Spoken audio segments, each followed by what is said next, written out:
Ahí está, el lugar que Dios tiene para ti. Bien, no, ya te digo cuando cambia, ¿sí? Ya, perfecto, porque no lo indiqué en el PowerPoint. Mucha gente tiene esa incógnita, ¿cuál es el propósito de mi vida? ¿Por qué estoy aquí? ¿Por qué Dios me ha creado a mí? Y si uno quiere encontrar la respuesta a este propósito o a esta incógnita, tiene que hacer algo importante y es salir desde detrás de tus paredes. Ahora sí, porque vivimos detrás de paredes. Cada uno de nosotros tenemos paredes, no estoy hablando de paredes físicas. Sí, tenemos nuestros miedos, tenemos nuestras preocupaciones, nuestras ansiedades y hasta nuestras rutinas que nos encierren en paredes, y a veces esto prohíbe que veamos qué está haciendo Dios con nosotros y quiere lo que Él quiere hacer de nuestras vidas. Hay una historia en el Antiguo Testamento, en el segundo libro de Reyes.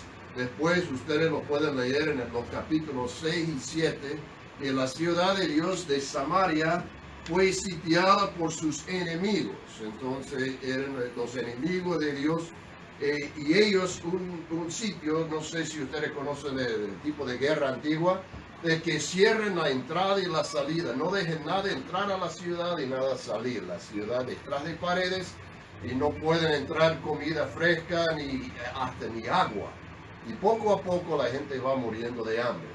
Y cuando ya el medio mundo está muerto o medio muerto, ya el ejército que quiere vencer entra a la ciudad y ahí no hay resistencia. Entonces, vamos a ir al próximo diapositiva y leer un poco la conclusión de esta historia, que dice así: a la entrada de la ciudad había 4 leprosos. Ustedes saben leprosos, ¿verdad? Ya no aceptado por la sociedad, que se decían uno al otro: ¿para qué nos quedamos aquí esperando la muerte? Si intentáramos entrar en la ciudad, moriríamos dentro de ella por el hambre que hay ahí adentro. Y si nos quedamos aquí, de todos modos moriremos. Mejor vayamos al campamento de los sirios, los enemigos. Si nos dejan vivir, viviremos, y si nos dan muerte, moriremos. Tiene lógica, ¿verdad? Al caer la noche, se pasaron al campamento de los sirios, pero cuando llegaron a la entrada de su campamento, no vieron a nadie. Es que el Señor le había hecho que el campamento de los sirios se oyera un estruendo de carro de combate, y el ruido de caballos, y el estrépito de un gran ejército. Entonces se levantaron al anochecer y huyeron. Ahora, toda la ciudad detrás de una pared, y Dios ya había actuado. Ya había cambiado la vida de esta gente, pero sin salir de la pared, nadie salía. Y eran los más enfermos, ¿verdad? Los que tenían leprosa, la lepra, que fueron a descubrirlo. Nosotros somos los enfermos por la lepra del pecado. Y hoy vamos a ver qué está detrás de la pared. ¿Qué está haciendo Dios más allá de tus paredes? Todo empieza, aunque no parezca lógico, ya van a ver la lógica, con la iglesia. ¿Qué es la iglesia? Cuerpo de Cristo. ¿Qué más? ¿Qué es la iglesia? Concepto bíblico. El templo. Casa de Dios. Otro concepto bíblico. Casa de oración. Ajá, casa de oración. Ya falta mucho. La congregación de creyentes en torno a la palabra. Nosotros, Cristo es el buen pastor y nosotros somos su Ovejas.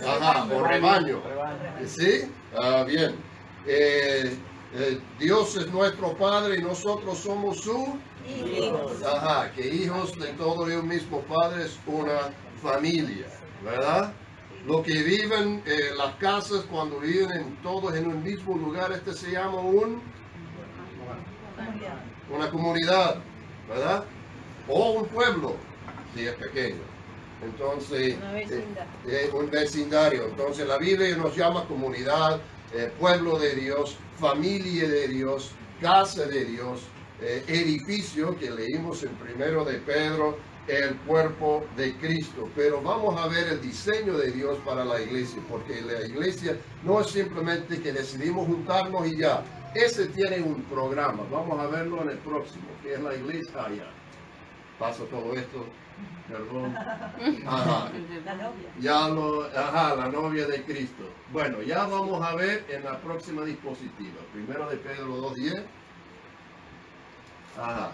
Dice así, ustedes son, lo que vimos ahorita, ustedes son linaje escogido, real sacerdocio, nación santa, pueblo adquirido por Dios para que anuncien los hechos maravillosos de aquel que los llamó de las tinieblas a su luz admirable. Entonces ustedes son real sacerdocio, nación santa. Este está en el Nuevo o Antiguo Testamento, el 1 de Pedro. Nuevo Testamento. Algunos tienen la idea de que la iglesia empezó en el Nuevo Testamento. Que vino el Espíritu Santo en Pentecostés y después de la resurrección de Cristo la gente empezó a reunirse en iglesia, pero no empezó en el Nuevo Testamento. Vamos a ver lo que dice en el Antiguo Testamento, lo que leímos ahorita de Deuteronomio 7:6. Dice, tú eres un pueblo santo para el Señor tu Dios. El Señor tu Dios te ha escogido para que le seas un pueblo especial por encima de todos los pueblos que están sobre la tierra. Suena semejante, ¿verdad? Sí. Pueblo escogido, pueblo especial. Santo. Desde el comienzo Dios ha tenido un plan para su pueblo. El pueblo de Dios es escogido y apartado. Ahora, próximo. Ahí tenemos Israel, que era el nombre del pueblo de Dios en el Antiguo Testamento. Nosotros somos el nuevo Israel. Un clic. Dios dio a Israel ciertas leyes. Tenemos las leyes morales, que son los 10 mandamientos. No roba, no hurta, no mate, ¿verdad? No digas mentira, honra a Dios, etc. Ley moral, pero esta no fue la única ley en Israel. Otro clic. También había las leyes cívicas. Las leyes cívicas gobiernan cómo esta gente va a vivir entre sí. Bueno, si matas a tu hermano, a tu vecino con una piedra, tienes que morir. Ajá. Si le robas, vas a hacer esto. La restitución va a ser tal y tal y tal. Estas son cómo la comunidad va a convivir. Leyes cívicas, pero eso no fue todo. ¿No más? Había las leyes de pureza. Esto puede comer y otras cosas no se puede comer. Porque si hagas esto, eres impuro. Si eres impuro, tienes que hacer esto para restituir la pureza, ¿verdad? Si tocas sangre es impuro, límpiate de esta manera. Leyes de pureza, pero esto no fue todo, uno más. Había las leyes ceremoniales. Cada cuarto mes ustedes van a hacer este sacrificio, van a traer estas ofrendas, van a matar este chivo, van a hacer esto con su sangre y así ustedes serán mi pueblo. ¿Para qué funcionan estos 4 tipos de leyes? Para definir el pueblo de Dios. Ustedes son escogidos y apartados. Son diferentes a todos los otros pueblos. No hay ninguno es igual porque Israel tiene un marco de definición. Las leyes definen al pueblo, pero esto no fue todo. Dios dijo, dentro de Israel había otra división. Y está el resto del mundo, Israel. Ya, sigue. Ajá, uno más. Dentro de Israel había un grupo más especial, que eran los levitas. De los levitas, ellos iban a servir a Dios en el templo y hacer todas estas cosas ceremoniales y de purificación. Entonces los levitas estaban a cargo de hacer cumplir las 4 tipos de leyes de Dios. ¿Sí? Pero eso no fue todo. Dentro de este grupo había otro grupo más pequeño, los sacerdotes. Los sacerdotes estaban a cargo de cumplir con las ceremonias de sacrificio y todas estas cosas. Entonces tenemos Israel con sus 4 leyes que lo distinguen del mundo. Dentro de Israel los levitas, que era policía y juez para todas las leyes de Dios, y dentro de los levitas tenía que escoger algunos sacerdotes para las leyes ceremoniales. Este dibujo de repente se ve conocido. ¿De qué es el dibujo? Del templo. Del templo, dale. ¡Wow! El diseño del templo es para reflejar el diseño de Dios de su pueblo. No es por casualidad que el templo tenía patio, lugar santo y lugar santísimo, porque este corresponde a Israel, a los levitas y a los sacerdotes. El diseño del templo y el diseño de la iglesia es lo mismo. Ya. Entonces, para repasar el diseño de Dios para Israel, había 3 divisiones básicas: Israel separado del mundo, levitas separados de Israel, sacerdotes separados de los levitas.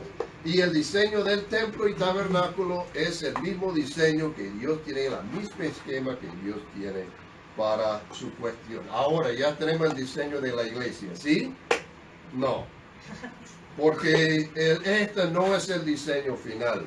Había que esperar la venida de Cristo para tener el diseño y para revelar el diseño final. Hay cierto movimiento misional en la Biblia. Hay 2 movimientos. Hay el centrípeto y el centrífugo. ¿Cuál es el centrípeto?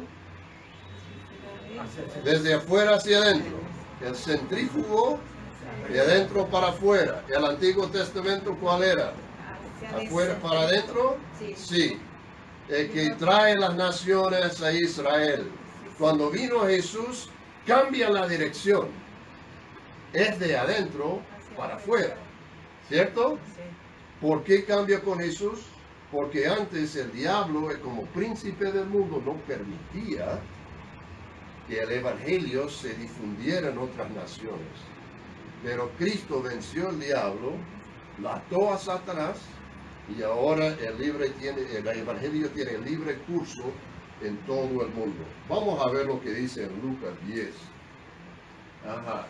Jesús mandó a 72 a predicar el evangelio y estaban sorprendísimos. Dice, cuando los 72 volvieron, estaban muy contentos y decían: Señor, en tu nombre hasta los demonios nos sujetan.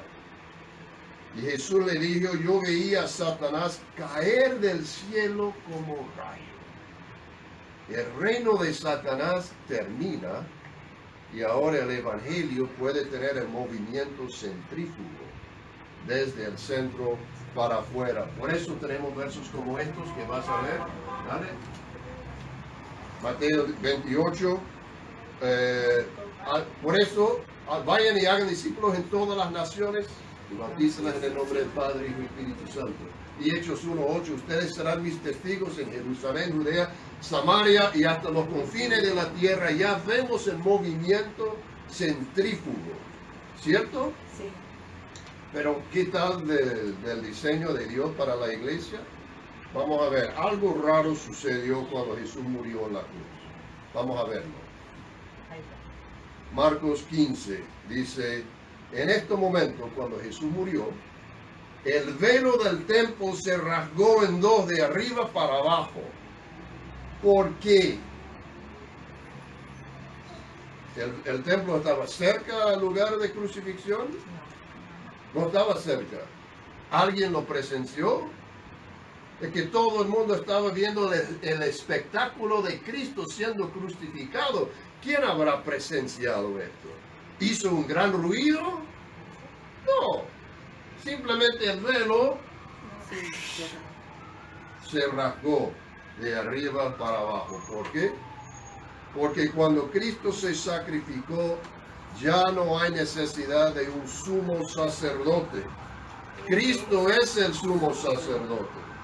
Ya no se requiere ningún intermedio entre nosotros y Dios. Tenemos acceso directo a Dios. ¿Cómo se ve el nuevo templo sin la división entre levitas y sacerdotes? Dale una vez más. No. Bueno, vamos a leer estos versos ya y luego se ve. Ajá. La nueva configuración, no lo tengo acá, lo agregué después, refleja una nueva realidad. Según Romanos 12, así también nosotros, aunque somos muchos, formamos un solo cuerpo en Cristo y cada miembro está unido a lo demás. El próximo dice en 1 Corintios 12, 27, ahora bien, ustedes son el ¿qué? Cuerpo de Cristo y cada uno de ustedes miembro con una función particular. Ahora uno más. Efesios 5:23, Cristo es cabeza de la iglesia, la cual es su cuerpo y Él es su Salvador. Ya tenemos la idea, hay un nuevo diseño, vamos a verlo. Cuando quita las líneas de división, queda solamente la cuadra. Queda solamente el marco. Cristo la cabeza y nosotros somos el cuerpo. ¿Dónde están los sacerdotes? ¿Qué dijo primero de Pedro, capítulo 1, versículo 2, o capítulo 2? Ustedes son linaje escogido, real sacerdocio. ¿Quiénes son los sacerdotes? Nosotros mismos. ¿Qué hace un sacerdote? Nadie sabe. Vamos a ver. ¿Qué hace un sacerdote? Nosotros, la iglesia, somos los sacerdotes. Ahí está. Ustedes son linaje escogido, real sacerdocio. ¿Verdad? No hay ninguna duda. Para que anuncien los hechos maravillosos de aquel que los llamó de las tinieblas a su luz admirable. En el Antiguo Testamento el sacerdote tenía dos funciones. Vamos a verlo. Uno, representar a Dios hacia la gente. Es decir, lo que estoy haciendo, como leyendo, interpretando, dando palabra de Dios a la gente. Este es un acto sacerdotal, ¿sí? Dios hacia la gente. Cuando tú compartes la palabra de Dios, cuando das testimonio de tu fe, hasta cuando tú dices, yo soy un cristiano, está como presentando a Dios a la gente. Ese es el primer acto sacerdotal. El segundo, representar a la gente ante Dios cuando tú oras por una persona, ¿verdad? Cuando tú atiendes a una persona en su necesidad. Cuando atiendes a personas en necesidades, Dios hacia la gente. Cuando oras por ellos, ¿verdad?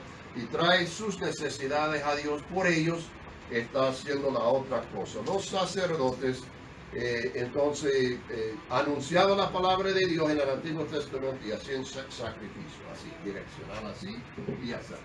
Esta es la direccionalidad de nuestro culto. A veces el pastor es Dios hacia la gente, a veces el pastor es la gente hacia Dios.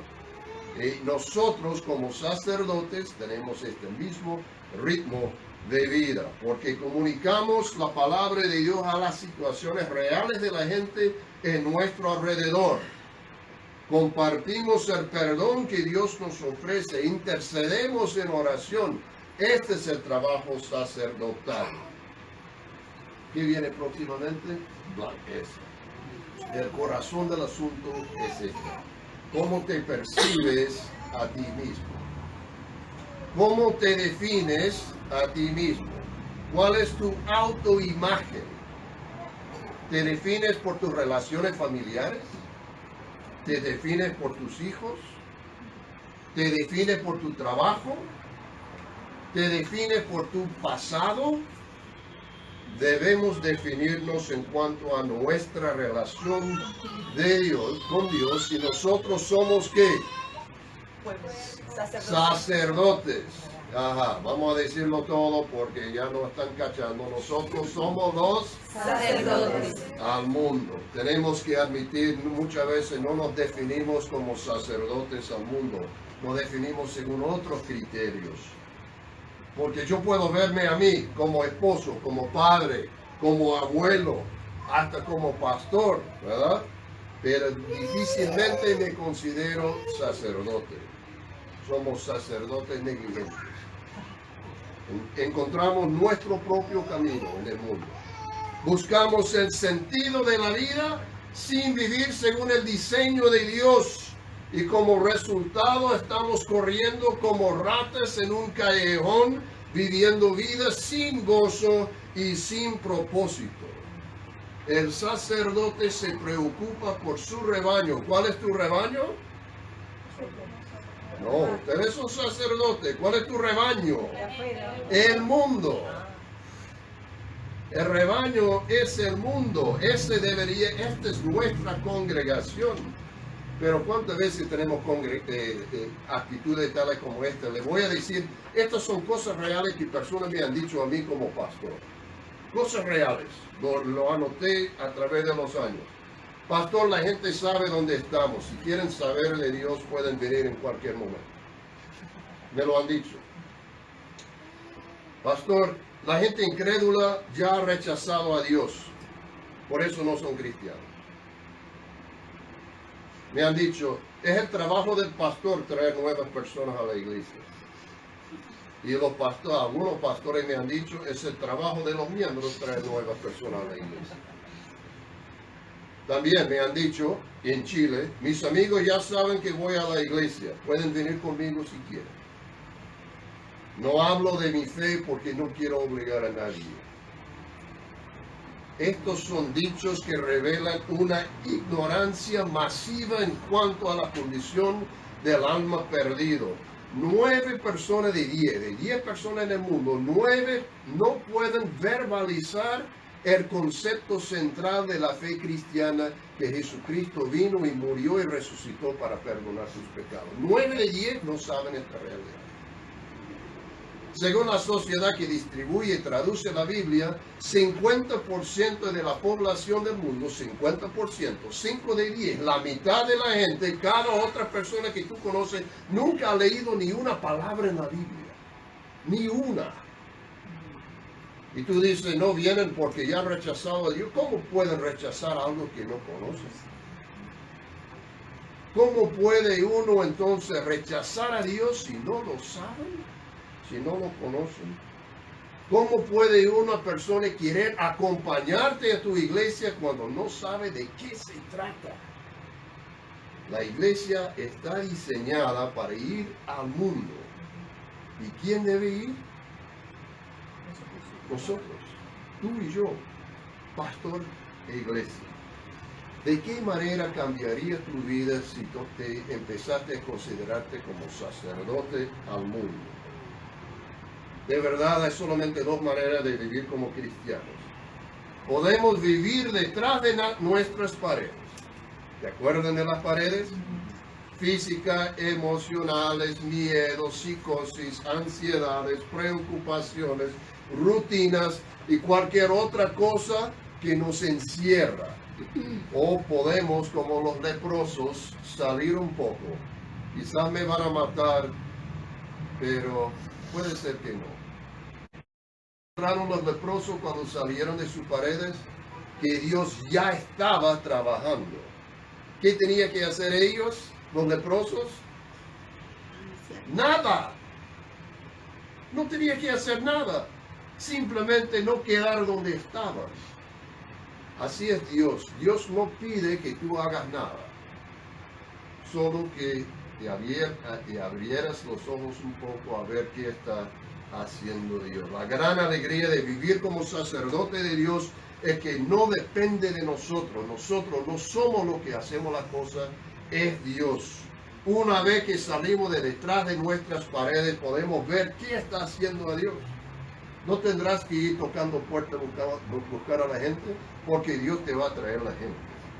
No tendrás que publicar en Facebook o en Instagram cuáles son sus peticiones de oración, porque la gente va a pedir que tú ores por ellos.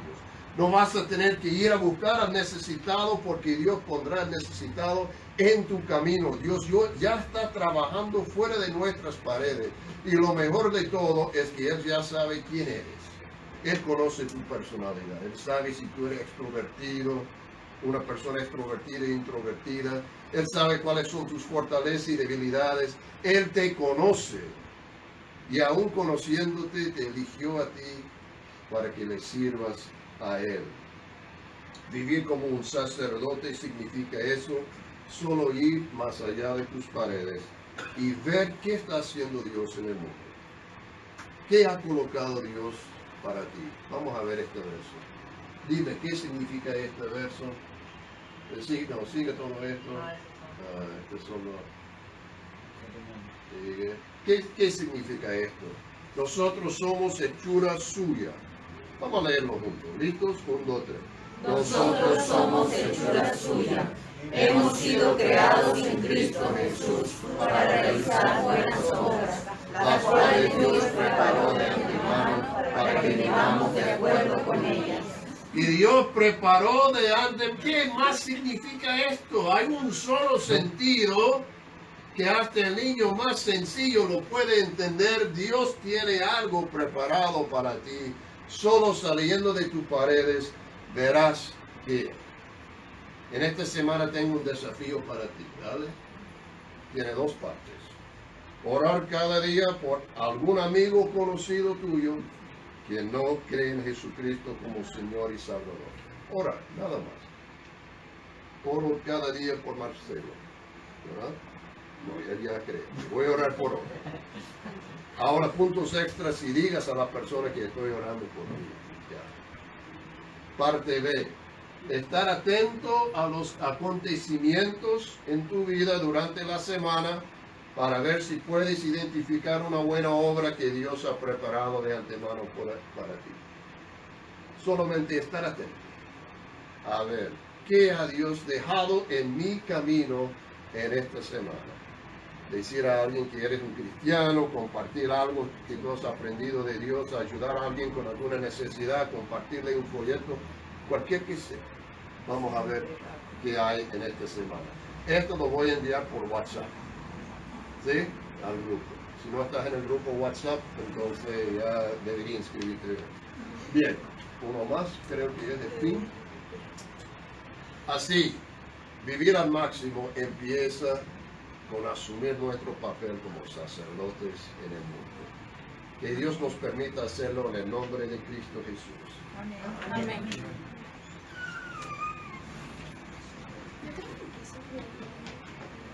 Continuamos con el credo, ¿cierto? Y les invito a estar de pie.